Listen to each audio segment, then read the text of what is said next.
Instead of 2 categories, there are now 4, and getting past an inspection be a lot tougher. According to officials, this pedestrian bridge offers a linkage to the parks, recreational facilities, and the Tempe Center for the Arts, with the Mill Avenue district, the heart of downtown Tempe.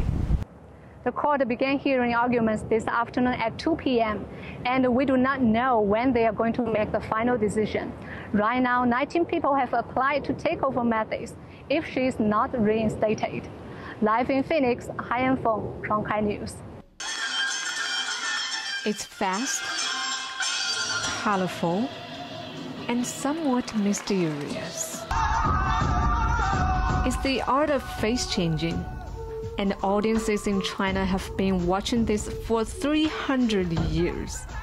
In Phoenix, only 2.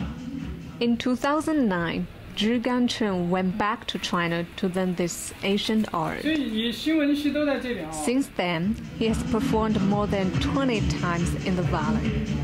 I was a quick learner. You know, sometimes art is all about talent. But Chen never would have performed this art had he not run into Kenny Perez, a Phoenix martial arts teacher. Well, a couple of years ago, we invited an American to do face changing for a celebration. Then I thought, if an American can do this, why can't I?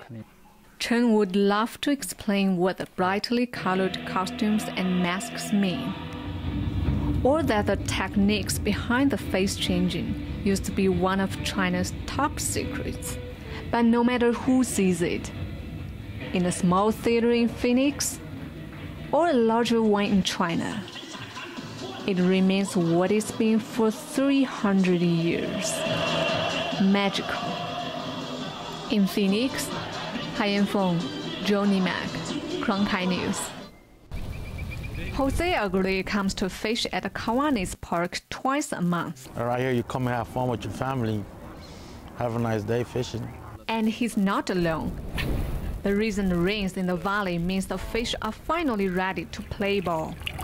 The dropping temperatures, like from the recent storms, actually create more favorable conditions for cold water fish like rainbow trout. This is the time of year when fishing fans know those fish that have been hiding all summer from the heat might be a little more likely to land on a hook. I can smell it. Yeah. And even more good news, there's a sale going on right now on fishing licenses. $53. The annual fishing license and the urban fishing license are on sale for half price. Arizona Game and Fish Department is hoping the new campaign will get more people out to the lakes this winter. It's good for you. But even if Arizona keeps attracting anglers in and out of state, not every angler is ready to be hooked by the half-price deal. I don't know what to say about that. I think that's kind of expensive. This is just for, what, 2 months? While they might be a bit skeptical, park officials say the campaign is already working. We see a little bit of an increase in license sales, especially compared to the years prior to instituting this. For Jose, just the idea of staging a big one keeps him returning to the lake, not the new license campaign. In Tempe, Haiyan Feng, Cronkite News. A simple piece of cotton thread. Now raise your eyebrow up. Has become big business.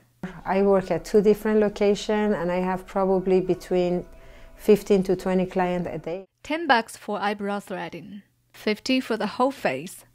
But to do this popular practice in Arizona isn't easy. When I transferred my license, I got classes here that I paid from my pocket, around $10,000. And that's not all. The cosmetology board was requiring eyebrow threaders to obtain 600 hours of classroom instruction, not 1 hour of which actually taught individuals how to use thread. In June, 5 Arizona threading entrepreneurs teamed up with a civil liberty law firm and fought back. The board thoroughly reviewed the threading process and decided at this time they didn't need to be licensed because they don't use any tools that would need to be disinfected. For Nazarene, the judgment might have come too late, and she also sees it differently. I just would like them to take some classes, but I'm not sure 10,000 if it's require for that much money. While not everyone is happy with the decision, one thing's for sure. Valley customers are more than happy to see a growing, thriving business. You're amazing. In Phoenix, Haiyan, Cronkite News. Congratulations. Before Joe Larson became involved in the regional homeless court program, he had hit rock bottom.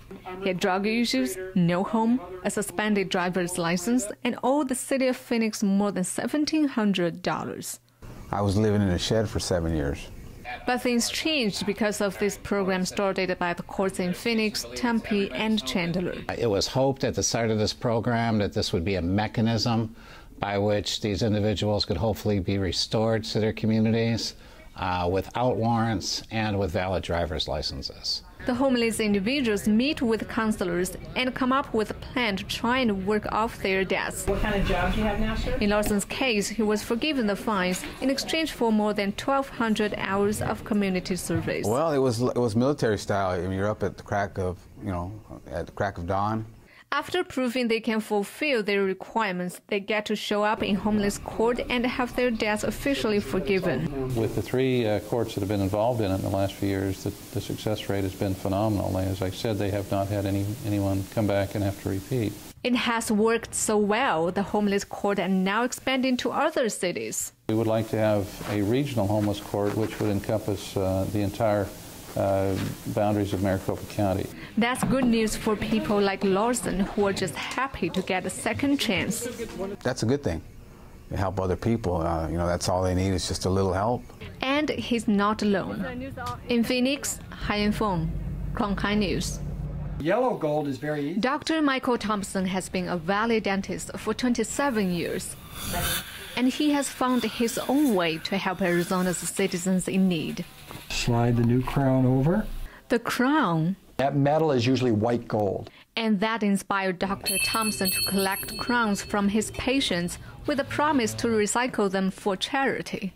We've given them the option to just leave it with us, and once a year we take the metal, give it to a refiner, they give us a check, and we give that check to the Arizona Dental Foundation. Patients like Cheryl Anderson are more than happy to weigh in.